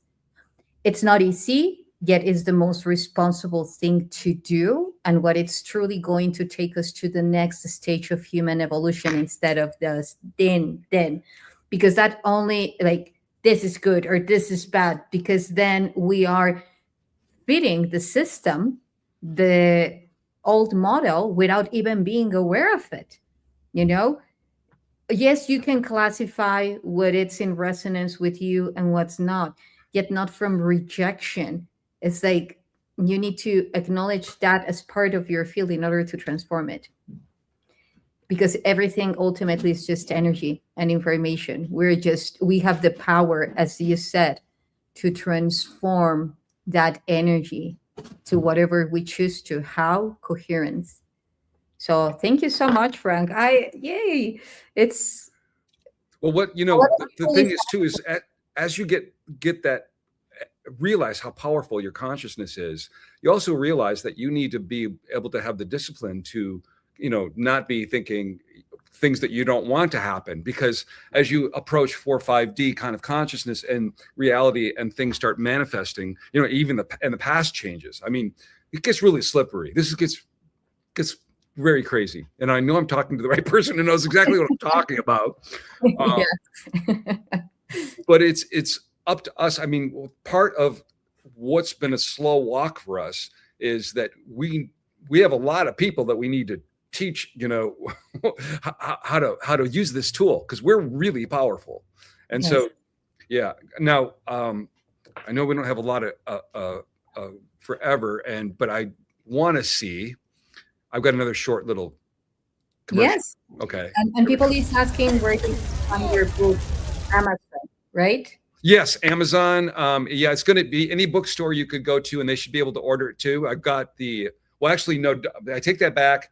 I'm in the middle of going back and forth with that company because they're really hard to deal with. And I've got an appointment set up to talk to them on the phone. So we'll get the hardcover, just taking a whole team of engineers to put together because it's big, but that'll be probably in the next 2 weeks. I'll be able to announce that.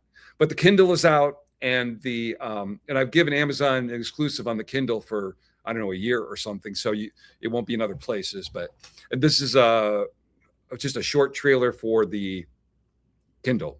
Here we go.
saving civilization, cracking open reality beyond the mainstream veil. Kindle edition and paperback, now available in this timeline.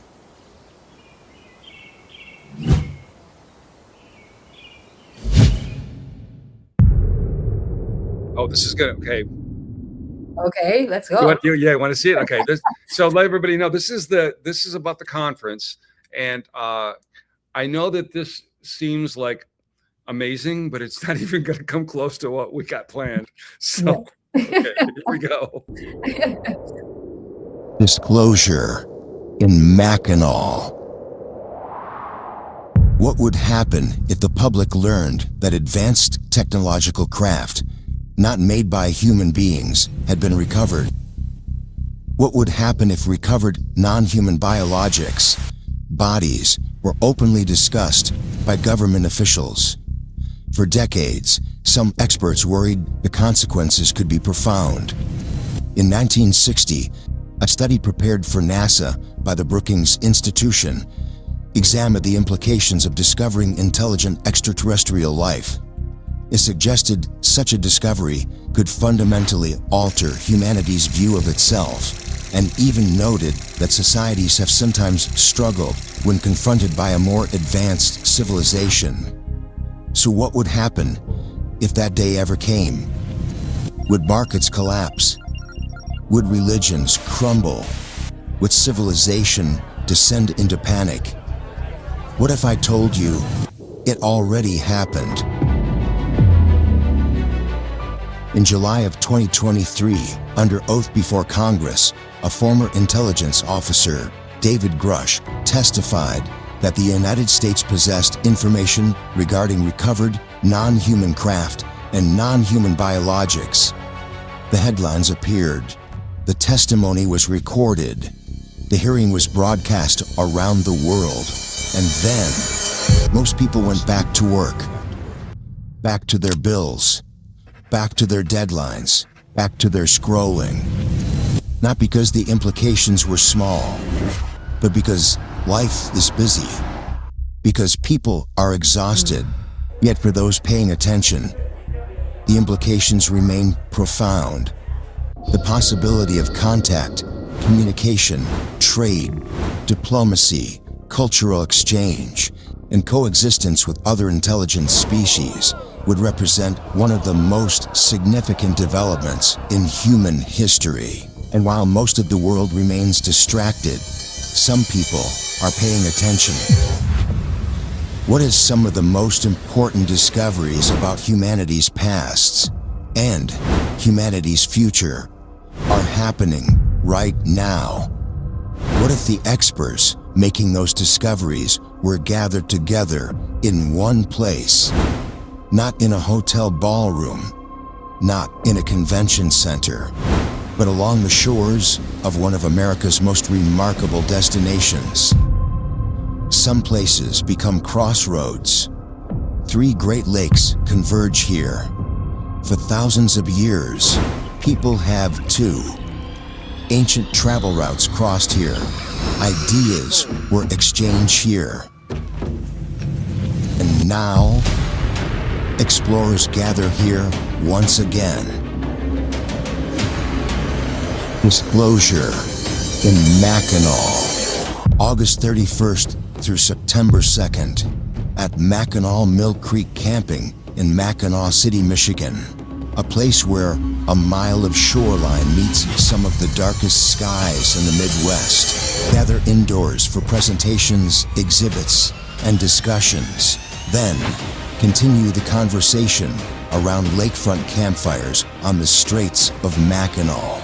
Meet researchers, explorers, investigators, experiencers, and pioneers who are challenging conventional thinking and asking bigger questions about who we are, where we came from, and where we may be headed. Join Trevor Grossi from the Archaeological Rescue Foundation as he presents the latest developments, the hidden structures beneath the Giza Plateau, the search for a second Sphinx, and investigations connected to the legendary Hall of Records. Experience footage from expeditions in Egypt and Mesoamerica that few people have ever seen. Meet Mark Russell, one of the original researchers responsible for bringing controversial ancient artifacts to public attention. Join Anthony Michael and Frank Rogala as they present footage and discoveries from an extraordinary site in Mexico that left even seasoned investigators questioning what they thought they knew. See a special pop-up museum featuring astonishing artifacts, stone vessels, mysterious tablets, unusual iconography, and objects that continue to challenge conventional explanations. Examine them for yourself. Ask questions. Draw your own conclusions. Join Drago Reed as he explores topics ranging from consciousness, QHHT, and the experiences of individuals involving secret programs and hidden histories. And throughout the event, enjoy something increasingly rare in today's world: direct access. Ask questions. Meet the speakers. Continue conversations long after the presentations end. Then, when darkness falls, join us for a very special Skywatch experience under some of the darkest skies in the Midwest. Learn what to look for, how to observe the night sky, and why so many people believe there is far more happening above us than most realize. See the footage, hear the testimony, review the evidence, and decide for yourself. Frank Rogala, creator of Mortals of Earth, will unveil a new way of organizing human knowledge, an invention so unique that it required patent filings and copyright protection before it could be publicly revealed. A system designed to help people see the connections hidden across disciplines, institutions, and belief systems. A new way of seeing. And the names don't stop there. Check our speakers list online for the newly added heavyweights joining Disclosure in Mackinaw. Scott Wolter, forensic geologist, television host, and investigator of some of history's most controversial mysteries. YssaH, exploring quantum holographic codes and the deeper architecture of consciousness. Trevor Hawk, researcher and expert on the controversial alien artifacts of Mexico. Aaron Kuhn, host of Journey to Truth and one of the leading voices bringing together researchers, experiencers, and experts from across the disclosure movement.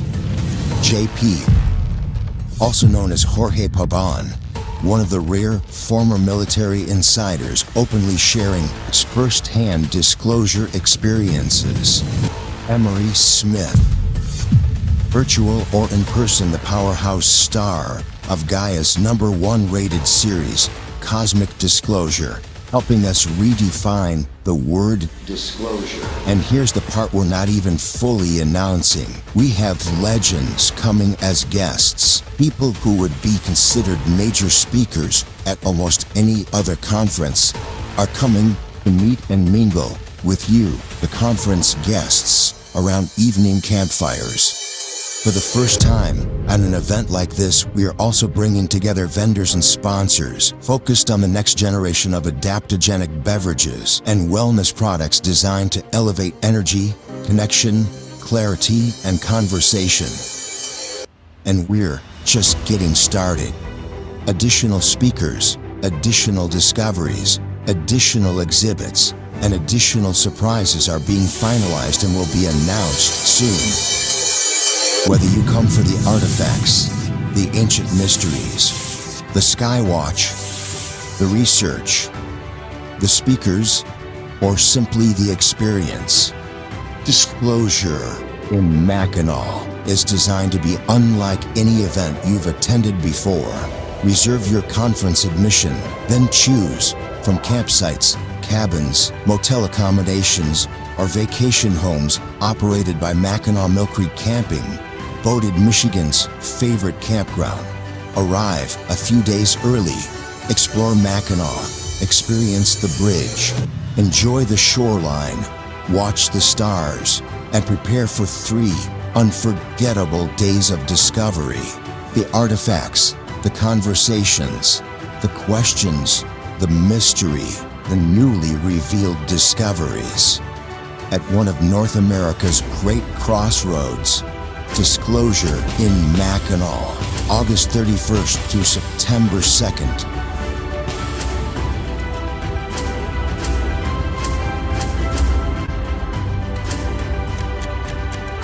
The story is still being written. Come help us explore the next chapter.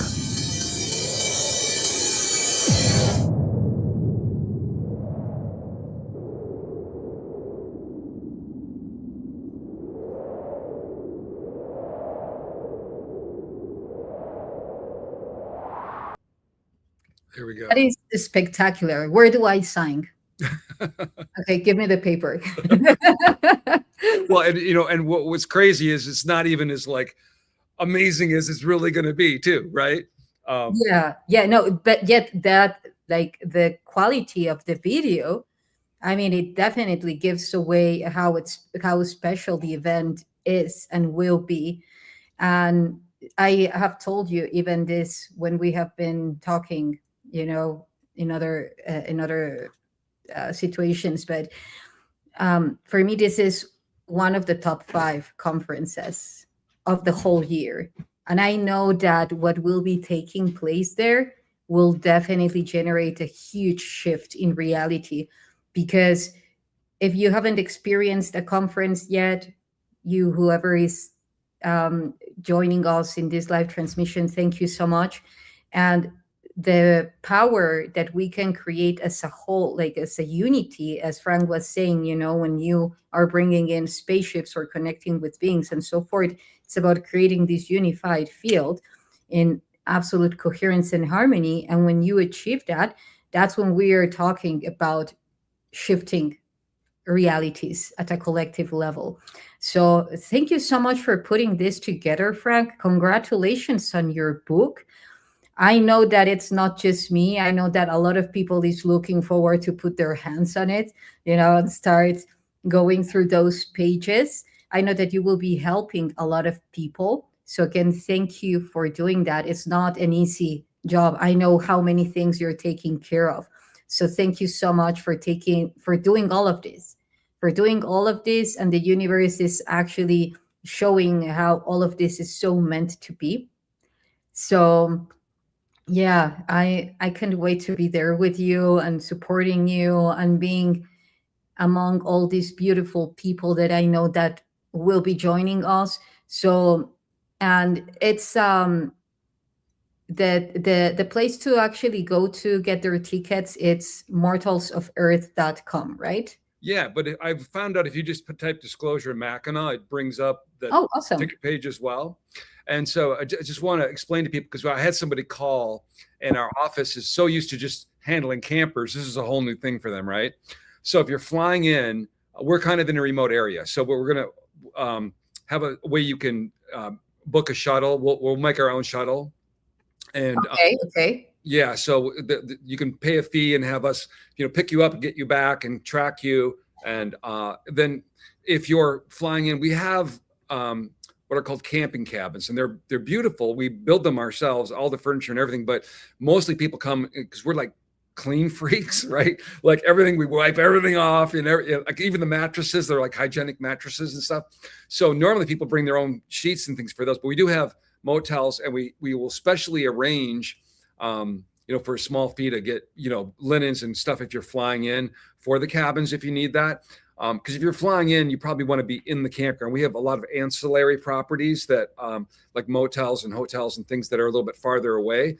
So I think, you want to hang out. You want to be with everybody who's at the conference. You want to be in the campground.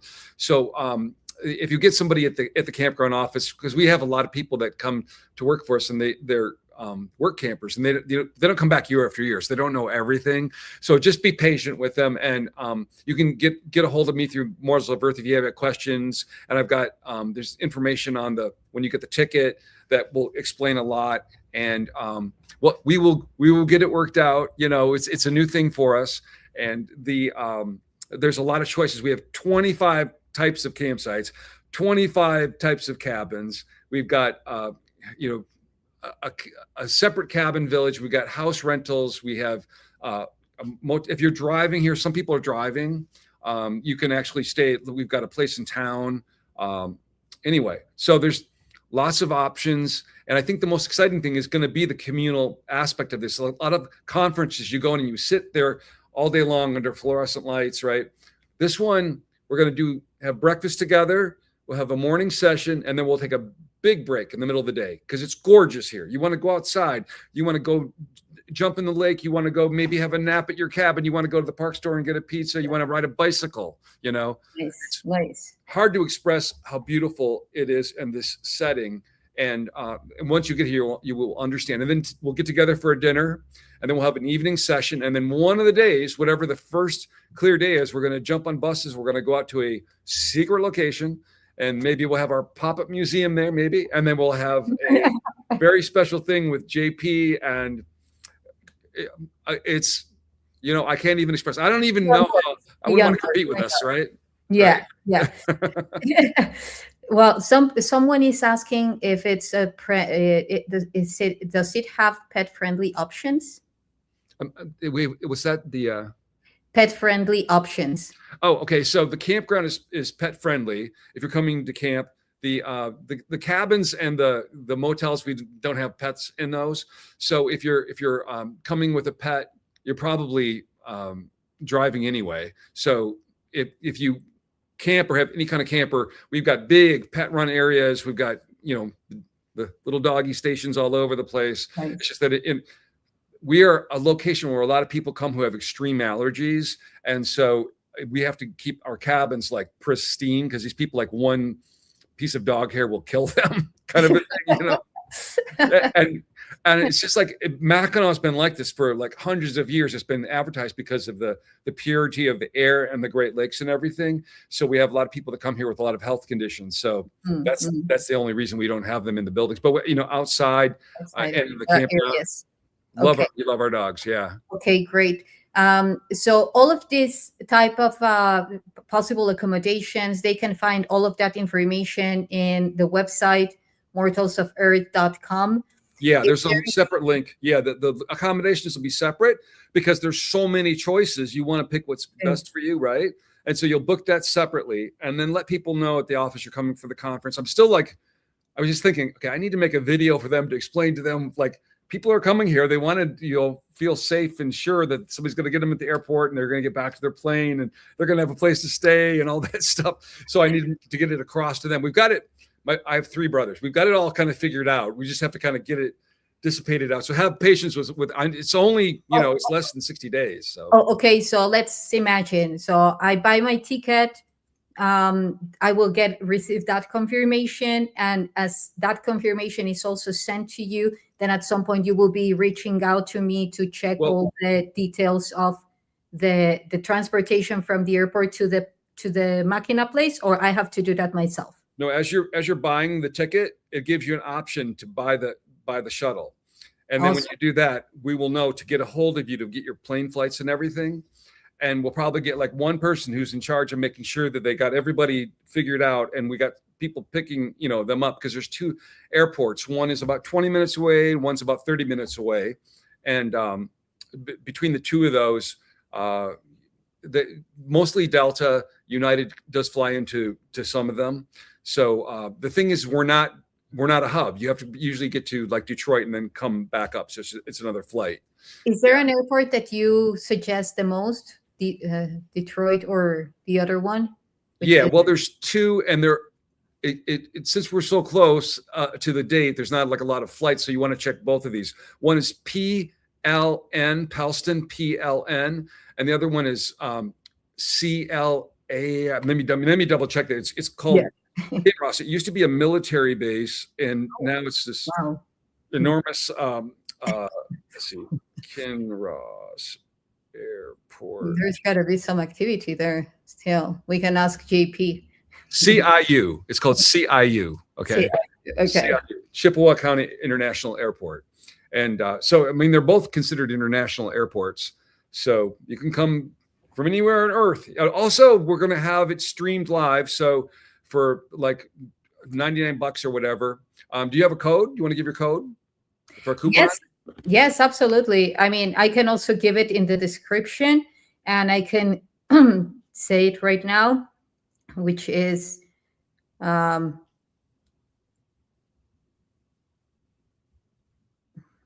explain why you're looking for it. So when you go to the Mortals of Earth page, there'll be a button there for booking a ticket for the conference, and there's a button for online access. So wherever you're at on Earth, you can book that, and then you'll get, if you use her coupon code, you'll get 10% off. Yeah, it will be easier if I just copy paste, because it's Okay, well, you have to give the link, but just your coupon code would be your name probably, usually. okay. So I don't know if yours is that, but generally when you're filling it out as a speaker, generally it's just your name. yeah, actually JP showed it to me, his coupon, but I'm just going to share mine. Perhaps I just need to go again and see the name, but hold on. It's easier than you think it is, you guys. You just have to click on a button, you fill it out, and then there's a place for a coupon, and you basically would just put, I think it's probably just her name. You put that in, and that would be the coupon code, and that will give you 10% off on it. And we're going to try to cover everything, even the Skywatch. Like, we may not be able to get like the night vision goggles in it, but you'll get the excitement of the event, and also the pop-up museum, and we'll try to get everything into the experience for the online people that can't physically come here. Yes, that's a very good point. I already shared it in the chat, but I will get also my coupon code with it, which is very much pretty much YssaH, and so I will also share that because that's the one that I have been sharing, but it also takes you to the website. I already checked it. So anyway, so people can also, who are not able to go physically, then they can go, like they can purchase the live stream. Yes. Okay. Awesome. So, well, you will also have like other type of treats, like instead of alcohol, like all this, well, already the video showed it, so there will be technologies also available for people. Yes. So part of my book was a bunch of research that I did on alcohol. And what the shocking thing was, as my book was going to print, the government actually issued finally, because this was all out there, you could have found it, but basically in any quantity, doesn't matter what it is, it's poisonous. It's poison. It's bad for your vibration, and it's embedded into our entire social structure, into our religions, into our sports, into everything. Is like alcohol. It's advertised. It's poison. Okay. Yes. And so, but everybody would like to have a drink and feel good and be social or relax or whatever. And the earth has provided those things that will not poison you, things that will elevate you. And so there's getting to be a lot of little companies now that have different blends of, kava root or ashwagandha or lion's mane or different types of things, and you actually feel them. And so I've been trying them, and we've made a list, and we're going to have our bar will be these adaptogenic drinks. So you can, say, well, I need something, I'd like to be able to focus, or I'd like to be able to relax, or I'd like to be social, and we'll have options. And some of them are like a soft drink. Some of them are like a vodka, even. You can make a mixed drink with them. Some of them are like a tea. There's a lot of different forms of it. And nice. So at this point, if you know somebody that has one of those companies, let us know. We haven't even started talking to any vendors yet. A lot of conferences I go to, and the vendors are some other place, right? We're going to incorporate them into the same area where we have the presentations. We'll have the meals. We're going to have breakfast, and we're going to have dinner together. And that means all of us, like the speakers and everybody, will be able to sit and chat and talk. And then the vendors will be in that same place, so that you don't have to go some other place to go see them, Okay. That's amazing. That's very good to know. You see, like, you have put so much love on this creation, and it's such an honor to be part of it. I'm pretty much that we will be seeing a lot of you. I can already see, like, yes, I'll see you there. A lot of the comments, a lot of people very much excited to be part of this magnificent co-creation, and we will be having a lot of fun, a lot of fun. I'm so excited to be able to show not only the audience that this place, but also you to be able to bring you here and show you this place. It's hard. When you see it, you will understand why there's nothing I can do to express how amazing it is. Okay. Except for going there. Yes. I can feel the codes. I can feel that. And what I feel is that it has remained kind of, not on the spotlight for normal transit, due to the fact that it's very sacred and that there are very important, pristine codes to tap into. So I'm pretty excited to see what's underground. You already shared like a lot of clues that give away the perfect acknowledgement that there is something huge, like a very important structure that once was very active. Like even you have like the military airport, like very close by. So it's like you connect all the dots and then you say, what are we facing here? So very, very exciting. Yeah. And your face already told me everything. So I wouldn't want to be in competition with this conferences. I'm just saying. I mean, okay, I don't care if there's 5 people there. I don't care if there's 100 people there or 500 people there. It's going to be amazing. It is. Yeah. And the fact that we're not having to rent some hotel and put huge deposits down for tens of thousands of dollars, that it's like my place, means that we're keeping the price really reasonable for as far as conferences go. So, please, if you can make it here, we would love to see you, because the energy of the people is what makes these things really powerful. Well, Chad Stumkey is saying, I hope that I said correctly the last name. Mackinaw is literally my favorite place on the planet. You won't be disappointed. It's special and sacred. There you go. That man has a work on about the energies of this place, and I haven't been a party to yet. He's let me know that he's working on he's putting some stuff together about this area specifically. And I can tell you can just look at it physically on a map and see all those lakes coming together, and you realize what a crossing of energy and coherence, and what is happening here. I mean, the weather is never right. We never know what's gonna. Okay.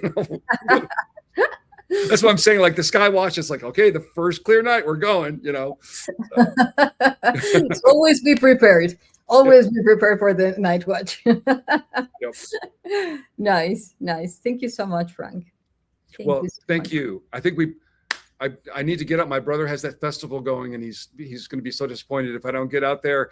And Yes. And actually, I'm going to hand out some flyers out there to everybody at the festival, and kind of invite some of our Michigan people. So everybody, if you're watching this, please spread the word, help us out. People can come virtually online. My book is out. My book, literally, I can just vanish right now, and my work is done here. That book is okay. That's for humanity. You guys can fix everything with it, right? You can change. It breaks these videos I'm making, with the Matrix stuff. It's not a joke. That's actually what it does. Exactly. So it gets rid of that overlay. It uses it on your behalf. So thank you so much, everyone, for your beautiful comments. Thank you, Frank, for your time. Thank you. Yes, very excited to see you all there.